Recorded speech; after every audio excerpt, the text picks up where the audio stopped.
Riverview Amusement Park opened on July 2nd, 1904. It was known as the world's largest amusement park. If you don't remember it, it might be that you were born after 1967. That is when it closed. And you may be the only one out there asking yourself, what's the big deal? I promise you, if you watch this, you'll understand, and you may also be able to laugh your troubles away. I'm Tony Lossano, and this is Return to Riverview.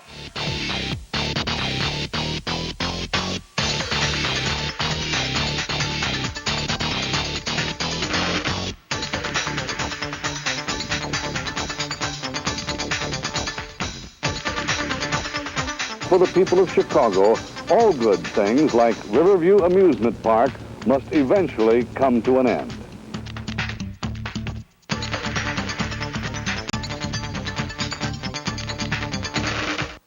We start off our visit to Riverview by going to the home of Chuck Wojdarczyk, who has been going to Riverview from the age of 6 all the way up until it closed. He was a photographer, took many photos, he has now a book, video, and DVD, and now he's willing to share it all with us.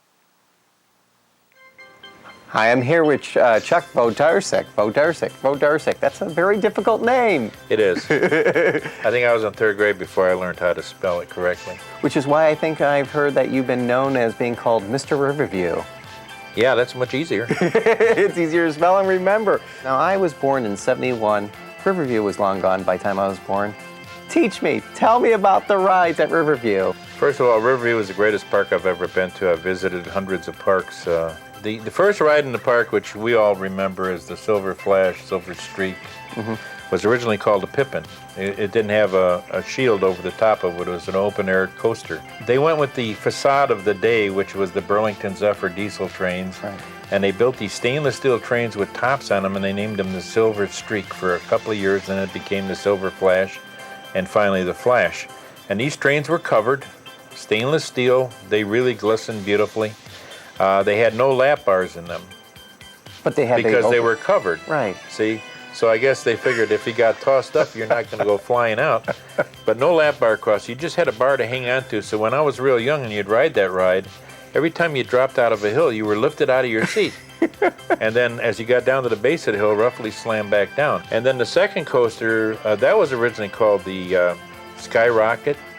And then the Blue Streak, and then in '59, they redesigned the whole ride, including the first hill.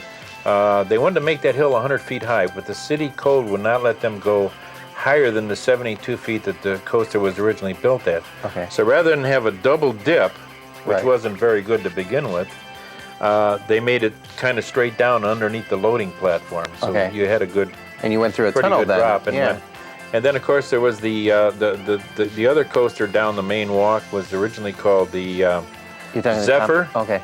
And then the Comet. Comet, yeah. And that was one that threw you in. That was another covered coaster that threw you into the tunnel to start out with, and it ran kind of along the river's edge over there. And then, of course, the Bobs. I've never ridden a better roller coaster than the Bob's roller coaster. I heard that. It was a non-stop, bone-jarring ride. It was rough. I wouldn't say brutally rough, but rough.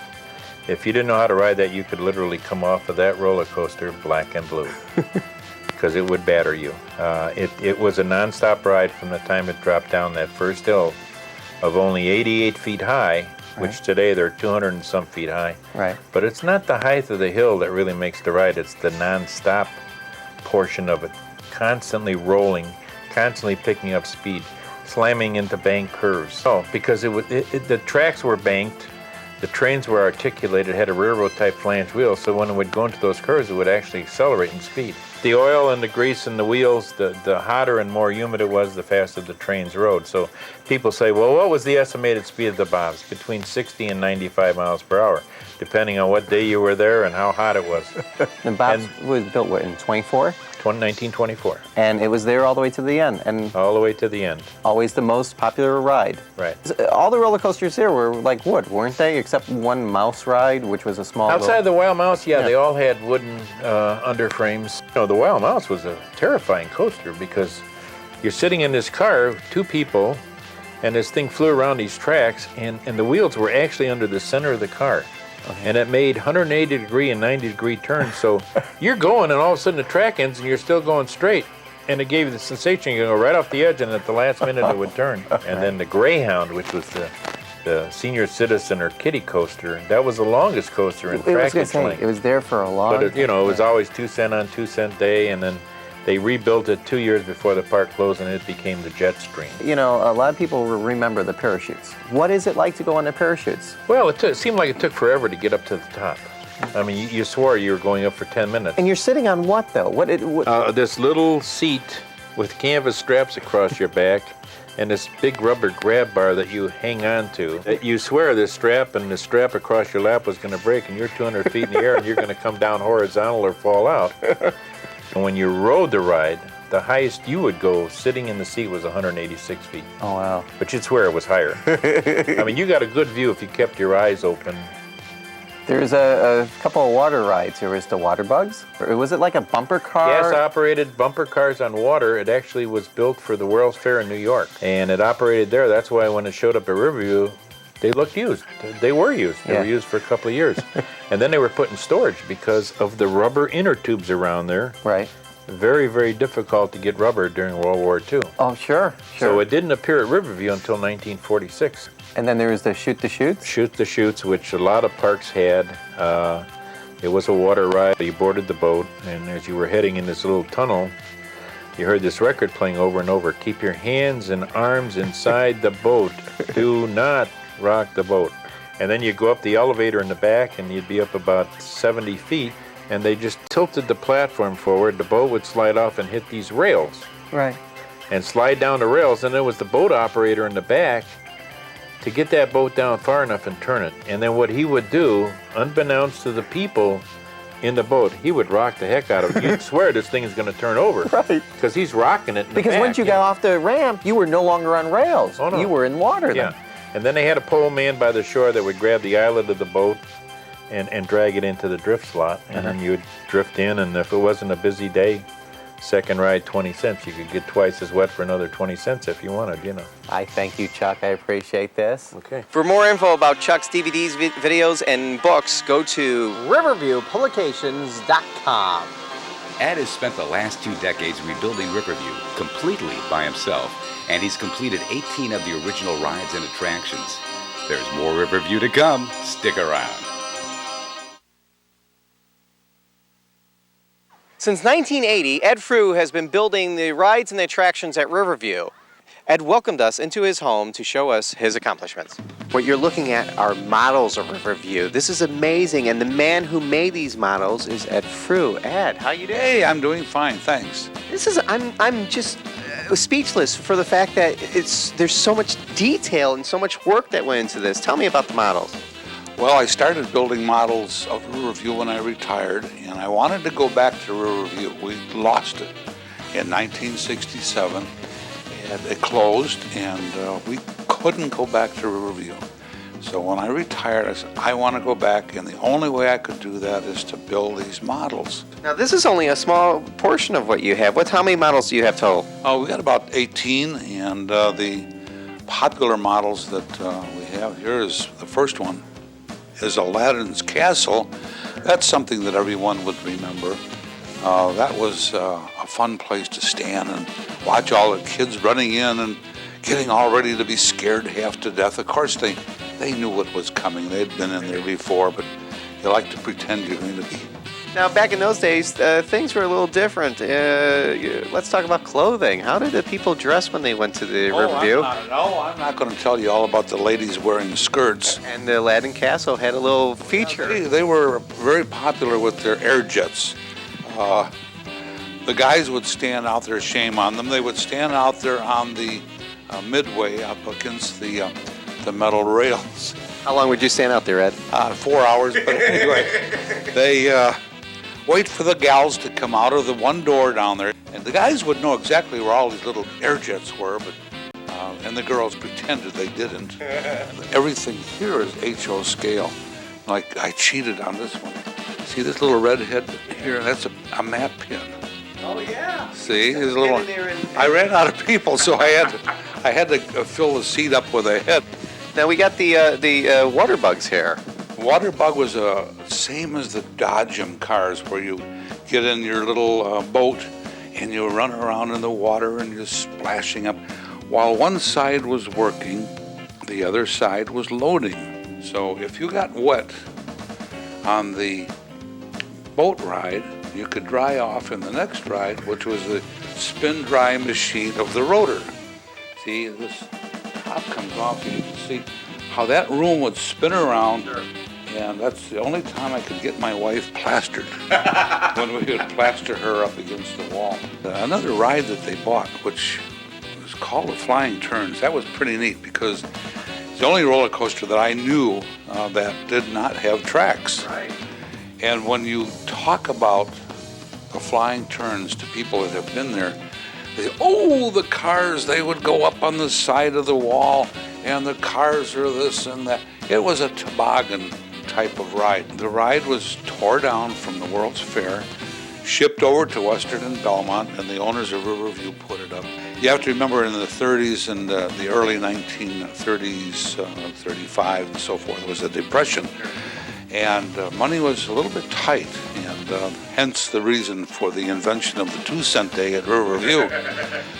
You could go there to Riverview on a streetcar, get into the park, ride on all of the rides for a half $1. Everything, Mom would give us a half $1, and if you didn't make it, you walked home. But we always made sure we had our 4 cents to get back on the streetcar to get back home. Now let's go to Shoot-to-Shoots here. Yeah, they go through the tunnel. And all the way in the back. And they come out here, and there's like an elevator, right? There was an elevator that brought you up, and when the elevator stopped and your boat was sitting there, you could hear him unhook your car, and you would get dumped, and down you would go. Let's talk about the parachutes. This is a metal ride. Most of the stuff here is made out of basswood, if those people that build little models are interested. But this one is made all out of brass, and this is all soldered together, not glued. And this was quite an undertaking to get this to work. It does work. There are pulleys up in the top. If you wanted to make this a working model, it's very easily done. Now, did you have a diagram to build this? All I knew was it was 212 feet tall, and we calculated out that would be to the top of the flag, I guess. Right. And this crown that was added in later years to make it the parachute was probably 10 or 12 feet tall. So we're figuring that 200 feet was the height of the cable. And if I had a way to set this up as it appeared in the park... Oh, I can't imagine the space that you would need. I would have to... You would have to have a big, big room. I'm looking at what? Is that the Freak Show? Well, it was called a Freak Show at one time, but it's actually the Palace of Wonder. And it was always an attention getter. The guy would stand up there on the platform, and he'd call a barker. His name is Marshall Brodien. Oh, Wizzo. Yeah. Oh, Wizzo. Yeah. Oh, you know Wizzo. Yeah. Well, that was one of his jobs in his marvelous career, to be the barker and to be part of the show for the Palace of Wonder. But that was a fun place to go in and see all the wonders of the world. Yeah. But we all had a lot of good memories from the place. Now you're actually going to be displaying your models so people can see this in person. It will be on display for 2 months during July and August at Tinley Park, and it'll be open every day from 1 till 4, and we're late on Wednesday night. They'll be there till 7 o'clock, and that's put on by the Park District. And this will be the 4th and probably the final year that these will be there. Do I look silly with this hat on? At Fruh's, miniature models can be seen in person in Tinley Park in the months of July and August. He's best known as Wizzo the Wizard from the Bozo Show. But did you know that he spent his early days doing magic in Riverview? Marshall Brodien takes us back to Riverview and the slideshow. There's more Riverview to come. Stick around. You may know the name Marshall Brodien from the TV magic cards that he used to sell, or perhaps Wizzo on the Bozo Show. But did you know before all that, Marshall Brodien used to work at the sideshow at Riverview as a pitchman? All right, I'm here with Marshall Brodien, who you may know as Wizzo the Wizard from the Bozo Show, but you were actually worked at the sideshow at the Riverview. Worked at the sideshow at Riverview Park for about 3 years. I did a magic act, started doing a magic act in there, and then the first year did about 20 shows a day. And they liked the way I talked with people, so they used to go out in the front and do an opening and stop people. You'll make more money being a sideshow talker, so I became a sideshow talker. So basically, you're like a barker, and what were some of your pitches? Well, how did you draw? What you do is you draw a crowd. I used to bring a girl out with her back to the audience, and I'd say, "Watch the reversible girl, watch the reversible girl," and people would block the midway there, and then I'd say, "You're standing in front of the circus sideshow where we present the strange, the odd, and the unusual. You will see Priscilla, the monkey girl, with long black shaggy hair just like a monkey, 2 rows of teeth in the upper jaw like the anthropoid ape, pouches in the side of her mouth where she can store food for days at a time if necessary. She's married to Emmett, the alligator-skinned man, covered from the top of his head to the toes of his feet with rough, tough, corrugated hide laid out in checks and squares like that of a crocodile. His skin is so rough and tough you couldn't penetrate it with the sharpest knife. Sheds his skin twice a year like the crocodile. Keeps his body moist in cold water. You'll see Sarah Sue, the mystery girl from India, the Hindu faker, the anatomical wonder, the man with the disappearing stomach. You'll watch him make his stomach disappear so completely, you'll place a football in the cavity, button up his shirt, you can't tell the football's there. Watch him stretch his skin 14 inches away from his body, let it snap back like an elastic rubber band. You'll see the sword swallow, the man who swallows swords, sabers, keyhole saws, wrecking bars, steel pokers, bayonets, and lighted neon tubes. You'll see the human balloon, and watch him blow his stomach up like a balloon. You will see Tiny Carter, the world's fattest man, take 6 girls to hug him and a boxcar to lug him. So if you're looking for a husband, there's a big fat chance for you. He'll keep you shady in the summer and warm in the winter. Same fat man that appeared in the motion picture called The Greatest Show on Earth. They picked him not because he's the greatest, he's the only fat man that entertains, sings like a mockingbird when you see him do the Charleston all 700 pounds. If you don't laugh, there's something wrong with your laughing apparatus. A lot of people say, well, that wasn't really right to do with those people who had deformities or whatever, but that was a good way for them making money, and it was better than begging on the street corners. Yeah, they stopped it, which is wrong, because the 4-legged girl lived in Atlanta, Georgia, from a very poor family. She got on the sideshow tours, and she made enough money to put her brothers and sisters through school. She bought her mother a new house, and the armless wonder that did everything with his feet. He'd operate a typewriter, paint with oil colors, thread a needle and show, shuffle cards. He had no arms or hands, did everything with his feet, and he would amaze the people. And what would be the best thing for him to do? Sit home all day or sit on a corner and sell pencils? He was born with guts and determination, went out and made a living and got to see the world, traveling all over performing. Right. Now they stop all that, which I think is sad, because what would these people do? It's time for the sideshow. There's a ticket box here, one over there, 25 cents, takes you all the way through out. It's never out, it's never over. One act follows right after the other. There goes the music. The first act's going on stage right now. Get your tickets and go right in. Showtime, showtime. Well, we better hurry up and get in there. Thank you, Marshall. You're welcome. We'll take you back to Riverview and show you where everything was and what's there now. Plus, is there a chance that the Riverview Amusement Park will ever return? We'll reveal the plans for Riverview 2. There's more Riverview to come. Stick around.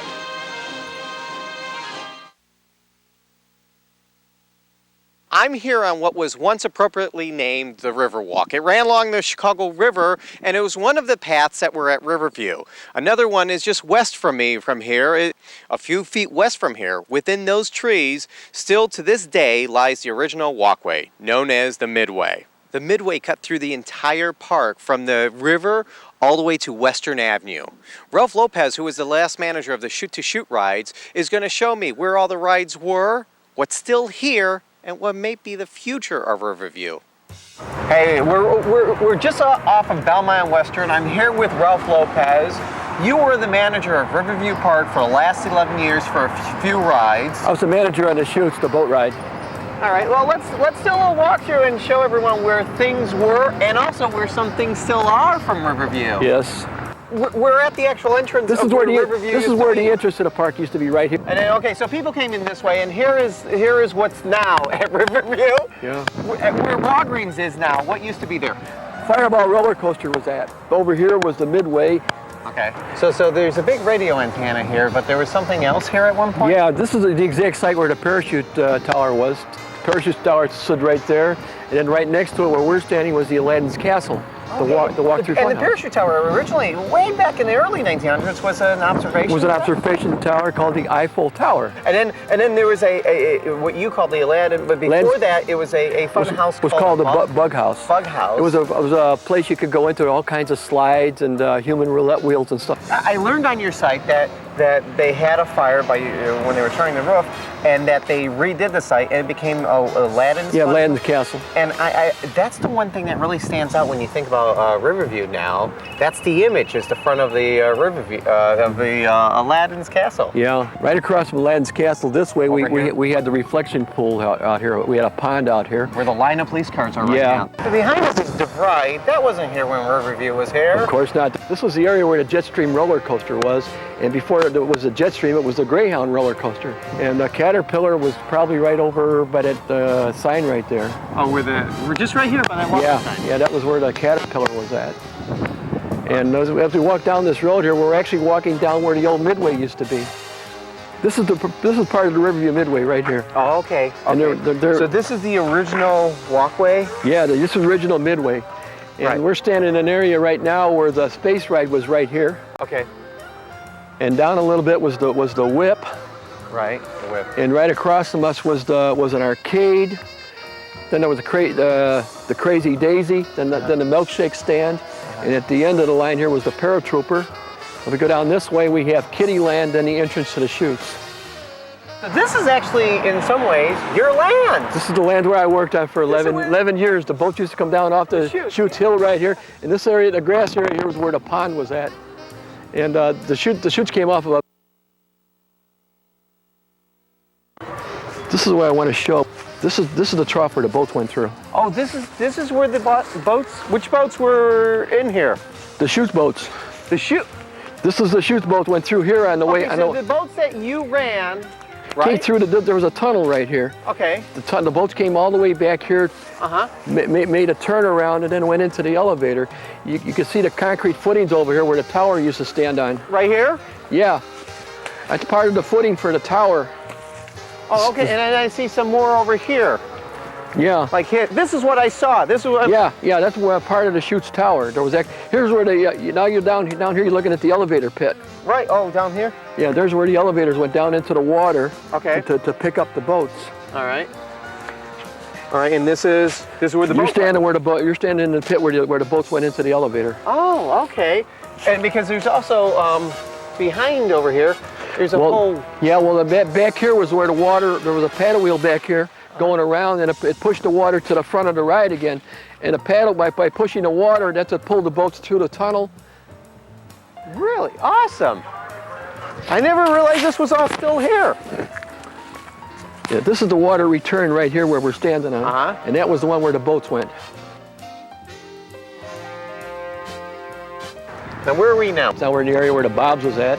Okay. And we're standing possibly right where the roller coaster station was itself, where you'd actually get on the train. Oh. And we're in an area right now where they had the deep tunnel project, and they dug it out right here. When they dug this up, they had a real bad time because all the areas below that were below ground level, like the Bob's track and that, some of it was below ground level. They just filled it all in, and they're building the project. They're pulling up parts of the roller coaster and everything else. Because I talked to the workers. All right. So what's the future of Riverview? Is there a future?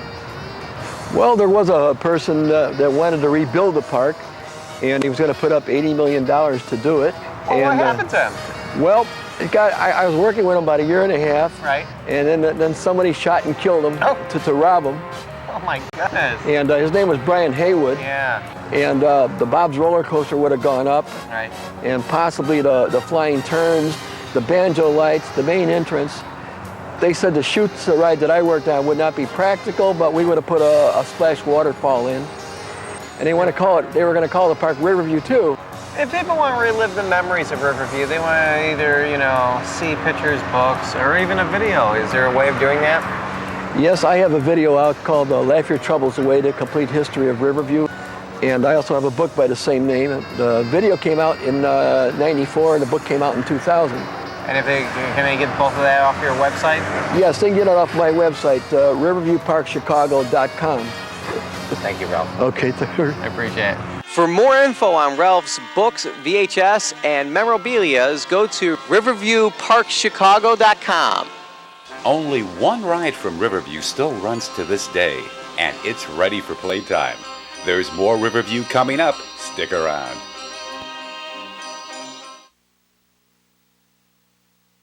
There's only one ride from Riverview that is still running to this day, and I'm standing where it once was, and that's the Carousel. For the 1908 season, one of the new attractions was the Carousel. It was one of the largest and the first 5-row carousel ever produced. After the park closed, the mayor of Galena, Illinois bought the carousel, but the town could not afford to rebuild the ride. Horses from the ride sat in storefronts, while other pieces sat in the basements of Galena's citizens. Jerry Deegan, Six Flags Over Georgia's art director, visited the town during 1971 and saw what was left of the Riverview Carousel. His crew felt that the carousel could have a new home atop a hill at Six Flags Over Georgia. Shortly thereafter, they relocated 69 of the carousel's 70 horses. Over the winter and spring of 1971-72, the carousel was meticulously restored to a pristine state. The new ride opened for the 1972 season in a building that harkened back to Riverview Park. It still runs at the park today in a beautiful wooded setting surrounded by rocking chairs and tall trees.